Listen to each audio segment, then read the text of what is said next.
Džahim dvíhal ruky, tento krížny pas Matúša Kmeťa, ale tam bolo dobré postavenie. Sulu a krásny pokus z veľkej diaľky Niegoš Kupusovič. Trenčín Vion Zlaté Moravce 3-0. Gólová ozdoba tohto zápasu.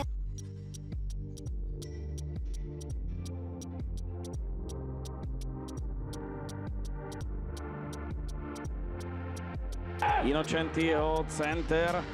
Opäť Zion Jones, krásne sa zbavil super a zakončil nádherne.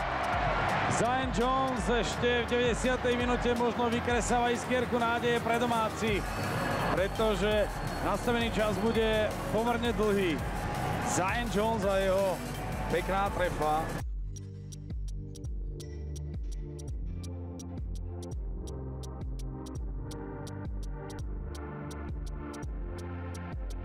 Zároveň sa začína aj rohový kop a štandardná situácia z pohľadu hostí. Pišoja zakončiť nedokázal napriamo, ale Jakub Považanec, áno, je to úvodný gól dnešného stretnutia. Banská Bystrica v 56. minúte otvára skóre a exportným spôsobom sa presadil Jakub Považanec.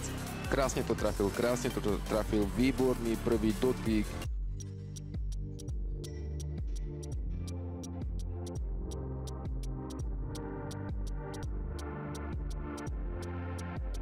Skupiny o titul a znova je na tom lepšie Dac. Vitáliš, to je dobrá strela, gól!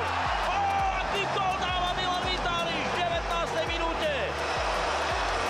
Tak by som mu to narátal aj s tým Ružomberkom, možno, že mu to vyšlo na 5. krát, ale vyšlo to tak, že diváci stoja a aplaudujú mu.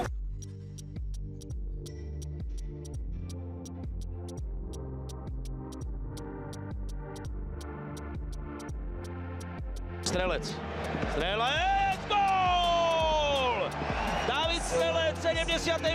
minúte ukázal, čo ukrýva vo svojej ľavačke a Filipe si naozaj dlho nulu neudržal.